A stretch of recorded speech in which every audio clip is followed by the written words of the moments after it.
নমস্কার, আমি অদিতি। শুরু করছি উত্তরের সংবাদ। বিস্তারিত সংবাদে যাব, কিন্তু তার আগে চোখ রাখবো শুক্রবারের বিশেষ সংবাদে। শুক্রবার জলপাইগুড়ির এবিপিসি ময়দানে তৃণমূল কংগ্রেসের লোকসভা নির্বাচনের প্রার্থী ডক্টর নির্মল চন্দ্র রায়ের সমর্থনে জনসভা করলেন রাজ্যের মুখ্যমন্ত্রী মমতা বন্দ্যোপাধ্যায়। ঈদের মুখে ইন্ডিয়ান অয়েলের পাইপ মেরামতির কাজের জন্য বাড়ি ভাঙাকে কেন্দ্র করে চরম সমস্যায় পড়তে হলো মাল ব্লকের হিন্দি হাই স্কুল এলাকার বাসিন্দাদের।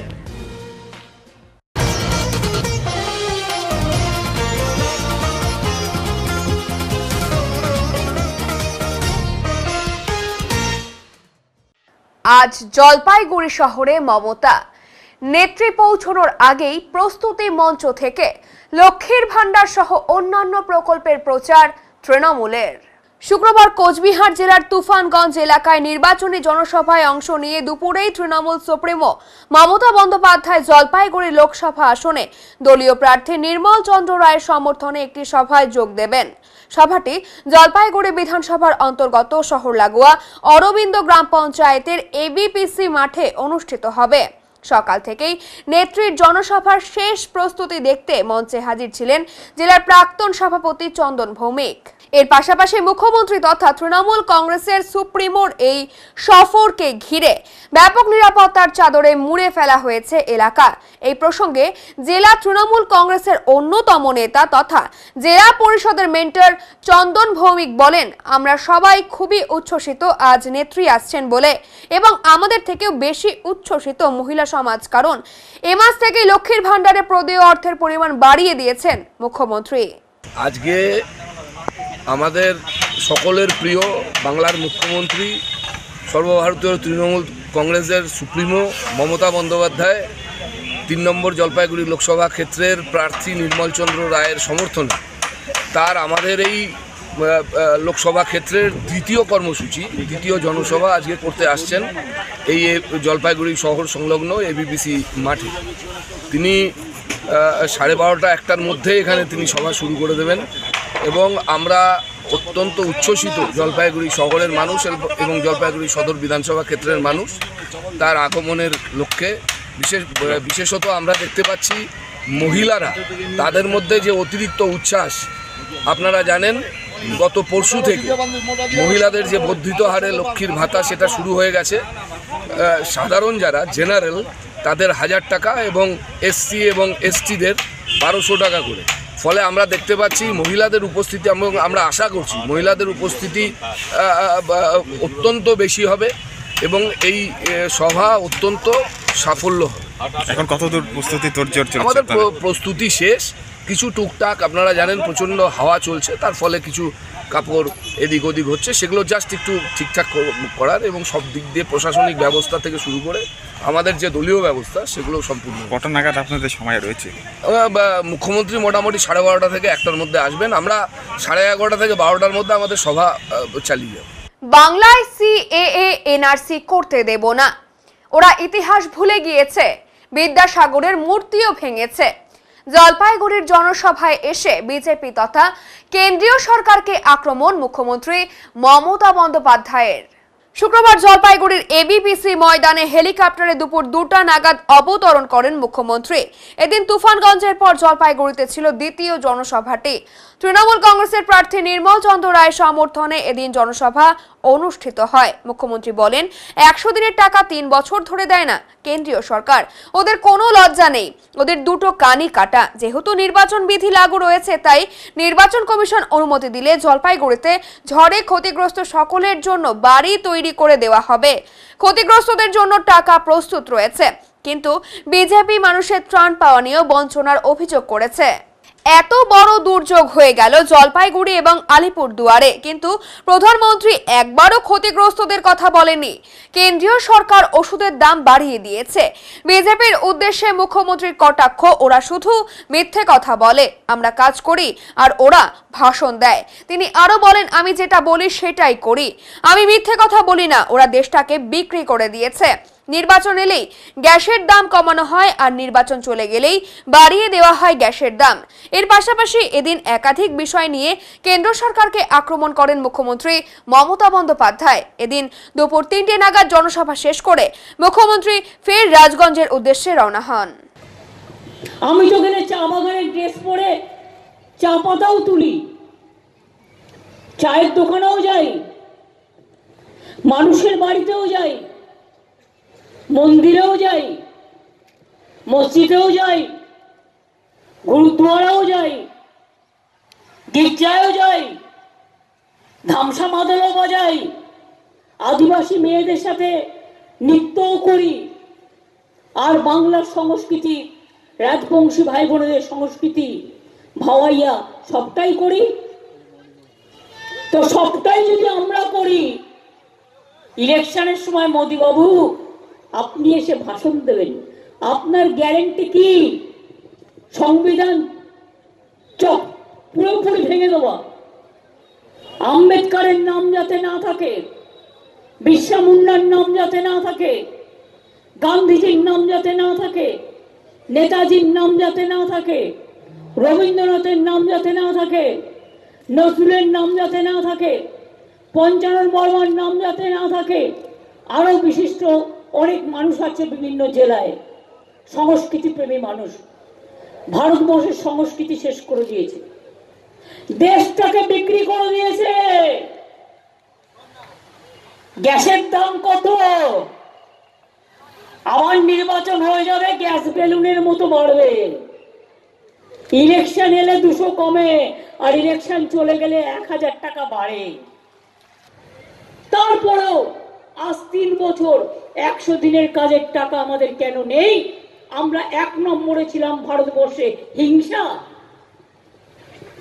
গ্রামীণ আবাস যোজনায় 3 বছর ধরে বাড়ি দেয় না, আমরা 42,000 বাড়ি আগে করে দিয়েছি, আর 11 লক্ষ বাড়ির লিস্ট দিয়েছি। সেই লিস্ট নিয়ে লজ্জাও করে না। এদের তো একটা কান কাটা নয়, 2টো কানই কাটা। যে বিজেপি করবে সাদা, আর তৃণমূল লড়ছে বলে তৃণমূল কালো। আর তোমার কাছে তৃণমূল কালো হতে পারে, তৃণমূল তো জ্বালবে মানুষের আলো, এটা মাথায় রাখবে। আর বিজেপি একটা ভাওতাবাজ পার্টি, একটা জুমলা পার্টি, একটা অত্যাচারী পার্টি। সন্দেশখালি নিয়ে বলেছেন, সন্দেশখালিতে একটা মা বোনও মারা যায়নি। আমি চাই না কেউ মারা যাক। আমার কাছে কিছু কমপ্লেন এসেছিল, অ্যারেস্ট করিয়েছি। আমার কাছে যখন কমপ্লেন আসে, ওটাও বিজেপি কায়দা করে করেছিল, এবং আমরা কিন্তু তাতে আমাদের লোককে অ্যারেস্ট করেছি। আমরা তাদের জায়গা যে যেটুকু নিয়েছিল ফেরত দিয়ে দিয়েছি। আমরা তাদের জমি জায়গা যদি কেউ লোকালি পঞ্চায়েত থেকে করে থাকে সব ফেরত দিয়ে দিয়েছি। কিন্তু মোদিবাবু আপনি বলুন, সাক্ষী যে দেশের হয়ে কুস্তি লড়ে আন্তর্জাতিক পুরস্কার পেল, আপনি তাকে যে অত্যাচার করলো, তাকে দলের নেতা করে দিলেন, কি অ্যাকশন নিয়েছেন? একটা এফআইআর করেছেন? জিজ্ঞেস করুন, বিলকিসকে যখন হত্যা করা হয় আপনি কি নাক ডেকে ঘুমোচ্ছিলেন? হাতরাসে যখন অত্যাচার হয় দলিতদের ওপর, মুসলিমদের ওপর, মা বোনদের ওপর, তখন কি আপনি কুম্ভকর্ণ হয়েছিলেন? নাকি এনআরসির নাম নিয়ে আসামে যখন 19 লক্ষ লোকের নাম বাদ দেওয়া হয়, 200-300 লোক মারা যায়, তখন আপনি নাক ডাকছিলেন? যতদিন বাঁচবেন লক্ষ্মীর ভান্ডার পাবেন, যাদের 60 বছর হয়ে গিয়েছে তারাও পাবেন। জলপাইগুড়িতে এসে জনসভায় যোগদান করে এমনটাই জানালেন মুখ্যমন্ত্রী মমতা বন্দ্যোপাধ্যায়।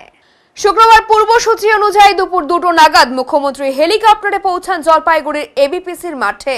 এদিন প্রথম থেকেই কেন্দ্র সরকারকে আক্রমণ করেন বিভিন্ন ইস্যুতে। তিনি বলেন, লক্ষ্মীর ভান্ডার সারা জীবন পাবেন।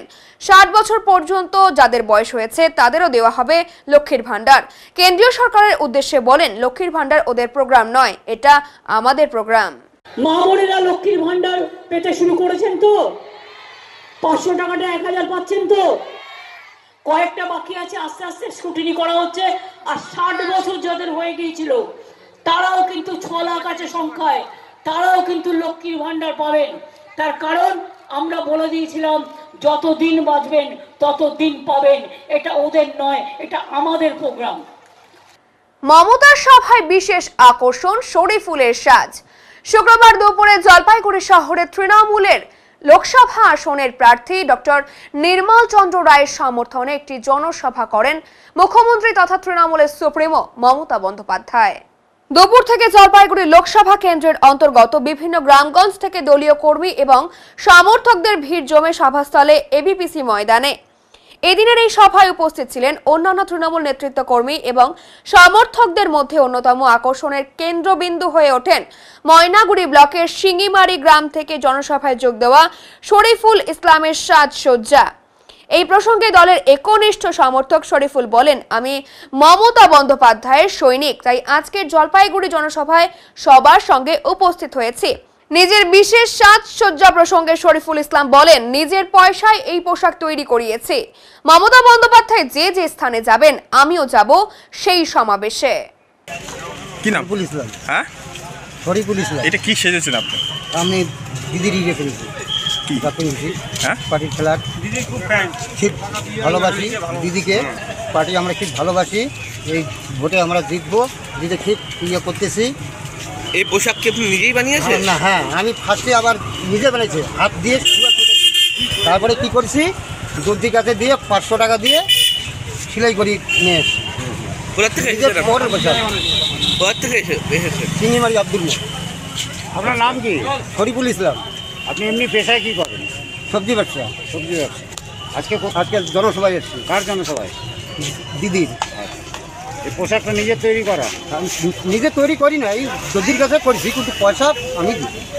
আর ফার্স্ট রাউন্ডে আমি কিন্তু নিজে হাতেই বানিয়েছি, বানিয়ে কিন্তু অবশ্য আবার জলপাইগুড়িতেও আমি আসছি ওই পোশাক পরে গেছি। কেন আসেন এই ধরনের পোশাক পরে? আমার উৎসব, দিদির দশজঙ্গাকে আনন্দ দেওয়ার জন্য, সেই দিদিকে ভালোবাসে, এই জন্য দিদিকে আবার উঁচু পথে উঠাবো, দাদাকে আরও উঁচু পথে উঠাবো, জিতে আমরা বিশাল শক্তিমান হব। যেখানে যেখানে মুখ্যমন্ত্রী সে যাওয়ার চেষ্টা করেন? হ্যাঁ, যদি চলে গেছিলাম, কিরাঞ্চি গেছিলাম, আজকে জলপাইগুড়িতে আসলে ঠিক। এরপরে কোথায় যাবেন? হ্যাঁ, এরপরে কোথায় যাবেন? তারপরে তো এখন মনেগুড়িতে আসবে, মনেগুড়িতে আসবো। ঠিক আছে। এখন নিয়ে নিচ্ছি ছোট্ট একটি বিরতি, ফিরে আসছি আরো খবর নিয়ে, সঙ্গে থাকুন। সব সময় সব দিকের সব খবর পেতে সাবস্ক্রাইব করুন, বেল আইকনটি প্রেস করে আপডেট থাকুন।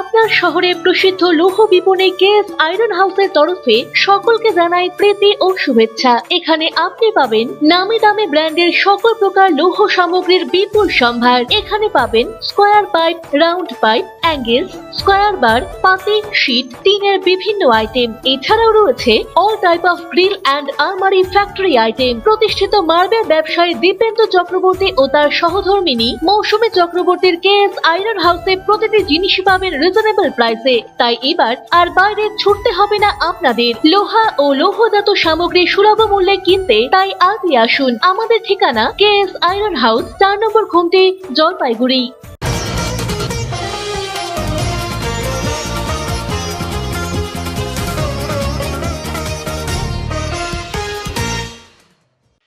পাইপলাইন মেরামতির কাজ শুরু হওয়ায় ঈদের মুখে বেশ কিছু বাড়িঘর ভাঙা পড়েছে মাল ব্লকে। বেশ কিছুদিন যাবৎ ইন্ডিয়ান অয়েল পাইপের লাইনের মেরামতির কাজ শুরু হয়েছে। আসাম থেকে শিলিগুড়ি পর্যন্ত এই পাইপ লাইনের কাজ করেছে ইন্ডিয়ান অয়েলের কর্মী থেকে আধিকারিকেরা।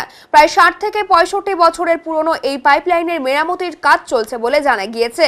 আর এতেই সমস্যায় পড়েছে মাল ব্লকের ওদলাবাড়ি গ্রাম পঞ্চায়েতের হিন্দি স্কুল এলাকার বাসিন্দারা। কারণ এই পাইপ লাইনের মেরামতির কাজ করতে গিয়ে বহু বাড়ি ভাঙা পড়েছে। বর্তমানে হিন্দি স্কুল এলাকায় প্রায় 10 থেকে 12টি কাঁচা এবং পাকা বাড়ি ভাঙা পড়েছে বলে স্থানীয় বাসিন্দারা জানিয়েছেন। ক্ষতিগ্রস্ত বাড়ির মালিক আজমিরা খাতুন এবং স্থানীয় বাসিন্দা মোহাম্মদ ওলিয়ার বলেন, প্রায় 30 থেকে 35 বছর ধরে আমরা এই হিন্দি স্কুল এলাকায় বসবাস করছি। আমরা জানি না আমাদের বাড়ির নিচ দিয়ে ইন্ডিয়ান অয়েলের পাইপলাইন গিয়েছে। এখন ইন্ডিয়ান অয়েলের আধিকারিকেরা আমাদের জানিয়েছে আমরা যেখানে বসবাস করছি তার নিচ দিয়ে ইন্ডিয়ান অয়েলের পাইপ চলে গেছে, তাই পাইপ মেরামতের জন্য ঘর সরাতে হবে। গ্রামবাসীদের অভিযোগ, আগে যদি জানতাম আমাদের বাড়ির নিচে পাইপলাইন রয়েছে তাহলে আমরা এখানে ঘর বানাতাম না। এত টাকা পয়সা খরচা করে ঘর বানিয়ে এখন সব ভাঙতে হচ্ছে। আমরা চাই আমাদের ক্ষতিপূরণ দেওয়া হোক। ওদলাবাড়ি গ্রাম পঞ্চায়েতের তৃণমূলের সদস্য মোহাম্মদ সাহিনুল বলেন, আমরা জানতাম যেসব বাড়িগুলো রয়েছে তার সামনে দিয়ে পাইপলাইন রয়েছে। গত 2-3 বছর আগে ইন্ডিয়ান অয়েলের পাইপলাইনের খুঁটি কিছুটা দূরে ছিল, কিন্তু তারপর দেখা যায় খুঁটিগুলো পেছানো হয়েছে। সেই কারণে সমস্যায় পড়েছে এলাকার মানুষ। এ ব্যাপারে মাইলবাজারের বিডিওকে লিখিত আকারে জানানো হয়েছে। সামনে ঈদ, এ সময় এভাবে ঘরবাড়ি ভাঙা পড়ার সমস্যায় পড়েছে গ্রামের মানুষেরা। মুখ্যমন্ত্রী মমতা বন্দ্যোপাধ্যায়ের কাছে আমাদের আবেদন, সরকারিভাবে যাতে এসব ক্ষতিগ্রস্ত পরিবারগুলোকে সাহায্য করে সরকার। এ ব্যাপারে ইন্ডিয়ান অয়েল কর্পোরেশনের এক আধিকারিক অভিজিৎ চৌধুরী বলেন, গত 60 থেকে 65 বছর আগে এই পাইপলাইন বসানো হয়েছিল। এই পাইপলাইন দেশের সম্পদ। যে সময় থেকে পাইপলাইন বসানো হয়েছে সে সময় থেকে বিভিন্ন জায়গায় খুঁটি গেড়ে সীমানা নির্ণয় করা হয় যাতে পাইপলাইন এলাকায় কেউ বসবাস করতে না পারে। কিন্তু দেখা গেছে ওদলাবাড়ি হিন্দি স্কুল এলাকায় বেশ কিছু বাড়ি পাইপলাইনের ওপরেই তৈরি করেছে। দেশের সম্পদ রক্ষার্থে অর্থাৎ পাইপলাইন মেরামত করতেই বাড়িগুলোকে সরানো হয়েছে। কারণ বহু পুরনো এই পাইপলাইন মেরামতের দরকার রয়েছে, তাই আমরা এই পাইপলাইন মেরামত করছি। শ্বশুর শাশুড়ি 30 বছর ধরে বসবাস করে, কিন্তু তখন কোনো পাইপলাইন বলে নাই আমাদের ঘরের মধ্যে দিয়ে পাইপ যাবে, বলছে ছাদ দিয়ে যাবে। তো আমরা ঘর বানাইছি, ঘরের মধ্যে এখন থাকি। আমাদের এপাশে অনেক ঘর ছিল, সব ভাঙিয়ে দিছে। এখন ঘর যাওয়ার মতো আমাদের রাস্তাও নেই। ঘরে যাবো খাবো সেরকমও ব্যবস্থা নেই। মানুষের বাড়ি যাই, হোটেলে যাই, খাই, এরকম করি। আর আমরা বাচ্চা নিয়ে থাকছিলাম, কালকে এমন করে ঘর ধসে পড়তেছে, সবাই ভাগছিলাম, সবাই জানলা দিয়ে উঠি আমরা, কেউ তো আমরা বাইরেও ছিলাম না। আমাদের থাকার মতো ব্যবস্থা চাই, আমাদেরকে অনেক কিছু লাগে, কারণ আমরা খাওয়া দাওয়া না খেয়ে আছি বাচ্চা নিয়ে, এইটুকু বাচ্চা। আমাদের ঈদ চলতেছে, আবার ঈদের মধ্যে আমরা কাজ করব, কাজও কেউ যায় না। বাড়ির মধ্যে এরকম অবস্থা, কেউ কাজও করতে পারে না ভালো করে। আমরা কি চাইছি, আমাদের কিছু, তার মানে আমাদের এতগুলা যে নষ্ট হয়েছে, সারা জীবন আমরা যত কিছু করছি সব কিছুই তো নষ্ট করে দিল। ঈদে বাচ্চা নিয়ে আমরা কিভাবে থাকবো? আমাদের কাছে তো 1 টাকাও নেই, খাবো সেরকমও পয়সা নেই। এখন আমরা ঘর বাড়ি কীরকম করবো? আমার নাম হলো আজমিরা খাতুন। এদের ঘর বাড়ি সব ভাঙে যাচ্ছে, মোটামুটি 12টা ফ্যামিলি হবে। হ্যাঁ, সামনে ঈদ। ঈদের পরে যদি করতো তাহলে একটু তাও হইতো, ঈদের আগেই করে দিচ্ছে এগুলা সব কিছু। আমি তো বললাম ওই দিন, তারপরে ওরা মানলো না যে আমাদের কাজ আমাদেরকে করতে হবে, সরকারি কাজ। এটা ওয়েল ইন্ডিয়া কর্পোরেটর। পাইপ আগেরই আছে, পুরনো পাইপ, ম্যাক্সিমাম 70-80 বছর আগের পাইপ। ওটা তো জানা ছিল না কারো যে এখানে পাইপ আছে বলে। পাইপের যে ওনাদের খুঁটি ছিল, ওনাদের খুঁটি আগে এদিকে বাইরেই ছিল, ঘরের বাইরে ছিল খুঁটি গাড়া। ম্যাক্সিমাম 1 বছর আগে ওরা 1 বছর আগে ভিতরে খুঁটিগুলো বাড়ির ভিতরে করে দিছে। এই খুঁটিগুলো মোটামুটি 10টা ঘর ভেঙে গেছে, 10টা ফ্যামিলি। ক্ষতিপূরণ হিসাবে আমি মমতা ব্যানার্জির কাছে প্রার্থনা করতেছি যে এটা ইন্ডিয়ান অয়েল কর্পোরেশনের পাইপলাইন, যেটা আজ থেকে 60 থেকে 65 বছর আগে এখানে বসানো হয়েছিল পাইপলাইনটা, যেটা গুয়াহাটি থেকে আসছে এবং শিলিগুড়ি অবধি যাচ্ছে, যেটা খুবই একটা দেশীয় সম্পদ বলতে পারেন। তো তার মধ্যে আমরা এখানে মেনটেন্যান্সের কাজ করছি, যেহেতু পাইপলাইনের বয়স অনেক। তো সেইখানে আমি দেখতে পেলাম যে অনেক বাড়িঘর এই পাইপলাইনের উপর বানিয়ে নিয়েছে। তো পাইপলাইনের ওপরে, এটা ওদলাবাড়ি মোটামুটি জায়গার নাম তো আমি বলতে পারছি না, 6 নম্বর, যাই হোক। তো এবার তো সেই জিনিসটা আমাকে কাজ করতে হলে এখানে ওই বাড়িঘরগুলো সরাতে হচ্ছে, তো সেটাই কাজ চলছে আর কি, সঙ্গে সঙ্গে কাজ চলছে। কারা কমপ্লেন তো অ্যাজ সাচ তো কিছু করেনি। হ্যাঁ মানে আমি নিজেই বলেছি যে আপনারা সরিয়ে নিন। আমি এসেছিলাম, অনেকবারই এসেছিলাম এখানে, বিগত 1 মাস 1.5 মাস আগেও আমি এসে বলে গেছি, পার্সোনালি সবাইকে বলে গেছি যার যার এখানে ছিল। হ্যাঁ নোটিশ তো 3-4 বছর আগের নোটিশ আমার কাছে আছে, পঞ্চায়েতে কপি আছে, মালবাজার পিএসএ কপি আছে, কোদলাবাড়ি প্রধানের কাছে কপি আছে, এবং প্রত্যেক হাউস হোল্ডার যারা এখানে রয়েছেন, যিনি বলছেন যে এটা আমার বাড়ি, ওনার কাছেও কপি আছে উইথ সিগনেচার, আমাদের কাছে আছে। আজ থেকে 3 বছর আগের কপি আছে, আরও কপি চাইলে আমরা প্রোভাইড করতে পারি। সমস্ত বাড়িঘর পাইপলাইনের উপরে ছিল। আমরা কেন বাইরের বাড়িঘর ভাঙতে যাব? আমাদের তো ওটা কাজ নয়, আমাদের জুরিসডিকশনও না। এই হচ্ছে ব্যাপার। আমার নাম অভিজিৎ চু, আমি অপারেশনস ম্যানেজার। ঝড়ে বিধ্বস্ত বার্নিশে ত্রাণ সামগ্রী বিতরণ বাম ডক্টরস সংগঠনের। Association of health service doctors Paschimbanga বামপন্থী এই সংগঠনের রাজ্য কমিটির পক্ষ থেকে শুক্রবার ঝড়ে বিধ্বস্ত বার্নিশে গ্রামে বেশ কিছু ত্রাণ সামগ্রী বিতরণ করা হয়, যার মধ্যে রয়েছে শাড়ি, গামছা, নাইটি, সাবান, চিরা, গুড়, টুথপেস্ট, টুথব্রাশ, মাথায় মাখার তেল, মগ, জলের গ্লাস, চামচ, বাটি, গামলা, বালতি, দেশলাই, মোমবাতি। বার্নিশ, কালীবাড়ি, কদমতলা, সর্দারের বাড়ি, চিলার বাড়ি, বসুনিয়াপাড়া এই কয়েকটি এলাকায়। অন্যান্যদের মধ্যে সংগঠন থেকে উপস্থিত ছিলেন ডক্টর পান্থ দাশগুপ্ত, ডক্টর প্রদীপ ভৌমিক। 100টি পরিবারের হাতে এই ত্রাণ সামগ্রী তুলে দেওয়া হয়েছে বলে জানিয়েছেন ডক্টর প্রদীপ ভৌমিক।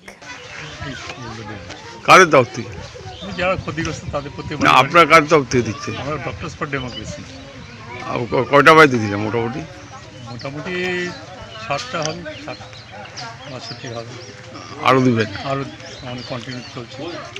ভীষণভাবে ক্ষতিগ্রস্ত প্রতি বাড়ি বাড়ি গিয়ে পৌঁছে ত্রাণ দেওয়া উচিত। আর এটা তো সামান্য ত্রাণ, এতে তো সব কিছু মানে গভর্নমেন্টের তরফ থেকে বড় ধরনের সাহায্য করছে। যেমন ঘর বাড়ি ভেঙেছে, সেগুলো তো আমাদের ধরো রিপ্লেস করা সম্ভব নয়, এগুলো গভর্নমেন্টের রাখা উচিত। আপনার নাম? ডক্টর প্রদীপ ভৌমিক। সেতুর কাজ চলছে জোর কদমে। আগামী বছর বর্ষার আগেই সেতুর কাজ পুরোপুরি সম্পূর্ণ হয়ে যাবে বলে মনে করা হচ্ছে। ফের কাজ শুরু হয়েছে গৌরীহাট সংলগ্ন এলাকার করলা নদীর ওপর নতুন সেতুর কাজ। ভগ্নদশায় থাকা সেতুর বেহাল অবস্থা রয়েছে, তারই পাশে তৈরি হচ্ছে নতুন সেতুর কাজ। পুরনো সেতুর পাশ দিয়ে তৈরি হচ্ছে বিশাল আকৃতির নতুন সেতু। বেশ কিছু সমস্যার কারণে সেতুর কাজ শুরু হলেও এর কাজ বন্ধ হয়ে গিয়েছিল। এবার সেই সকল সমস্যা মিটিয়ে ফের সেতুর কাজ শুরু হয়েছে।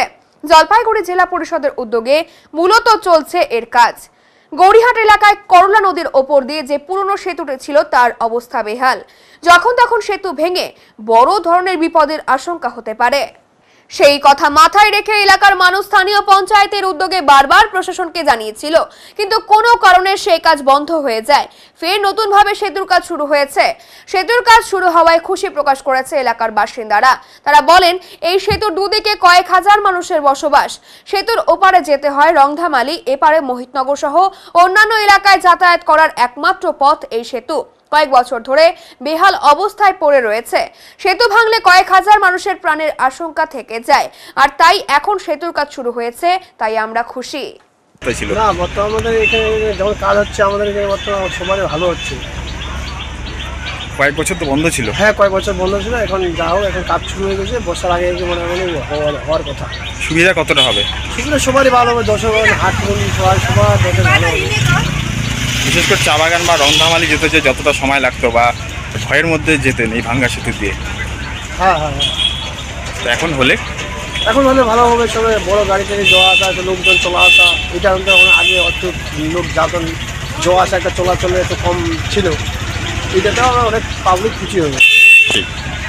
এখন নিয়ে নিচ্ছি ছোট্ট একটি বিরতি, ফিরে আসছি আরো খবর নিয়ে, সঙ্গে থাকুন। সব সময় সব দিকের সব খবর পেতে সাবস্ক্রাইব করুন, বেল আইকনটি প্রেস করে আপডেট থাকুন।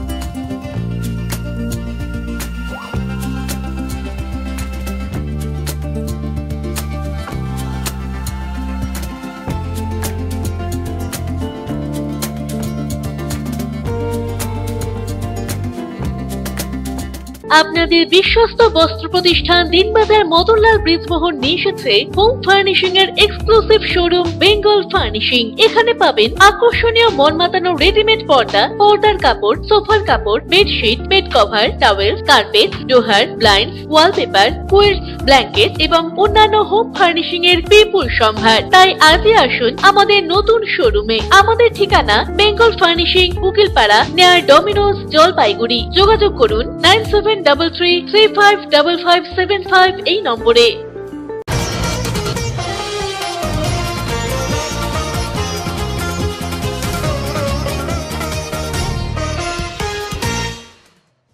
সাদা মূলো চাষ করে লাভের আশায় জলপাইগুড়ি সদর ব্লকের কৃষকরা। এলাকার অনেক চাষি এলাকায় এই মূলো চাষ করে থাকেন। বাজারে ভালো দাম পেয়ে তারা আর্থিকভাবে লাভবান হওয়ার চেষ্টা করছেন। কচুয়া কান্দিপাড়া এলাকার চাষি শ্যামলাল মণ্ডল তার নিজস্ব বেশ কিছু জমিতে কম খরচে সাদা মূলো চাষ করেছেন এবং তা বিক্রি করে অর্থ সঞ্চয় করতে পারছেন।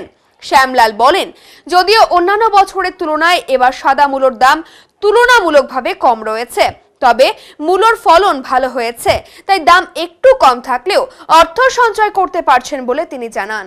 এটা একটা মানে সিজনের প্রথম সিজনের দিকে নয়, এটা হচ্ছে কি বলে নমলা সিজন বলা যেতে পারে।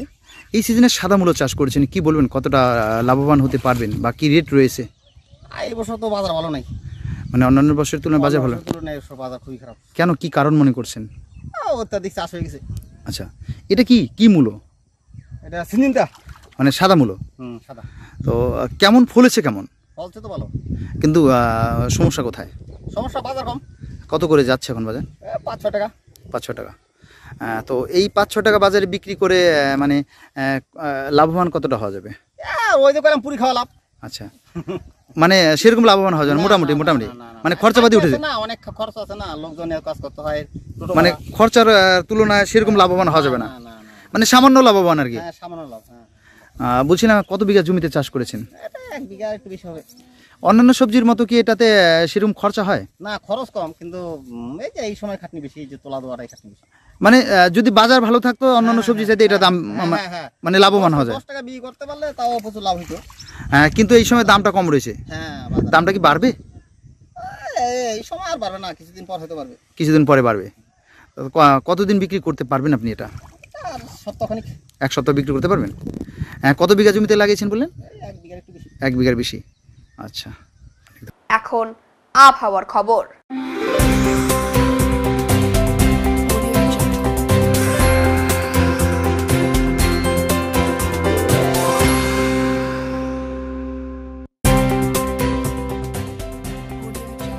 কেন্দ্রীয় আবহাওয়া দপ্তরের জলপাইগুড়ি কেন্দ্র থেকে পাওয়া তথ্য অনুযায়ী শুক্রবার দিনে সর্বোচ্চ তাপমাত্রা ছিল 33.3 ডিগ্রি সেলসিয়াস এবং সর্বনিম্ন তাপমাত্রা ছিল 22.1 ডিগ্রি সেলসিয়াস। গত 24 ঘন্টায় কোনো বৃষ্টিপাত হয়নি। শেষ করবার আগে আজকের বিশেষ সংবাদ আরো একবার।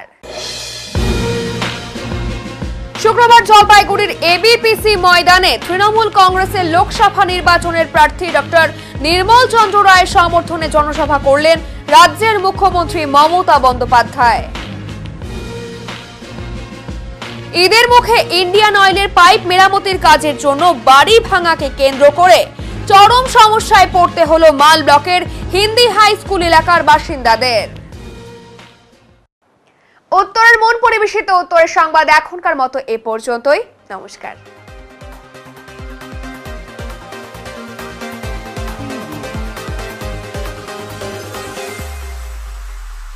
Preview.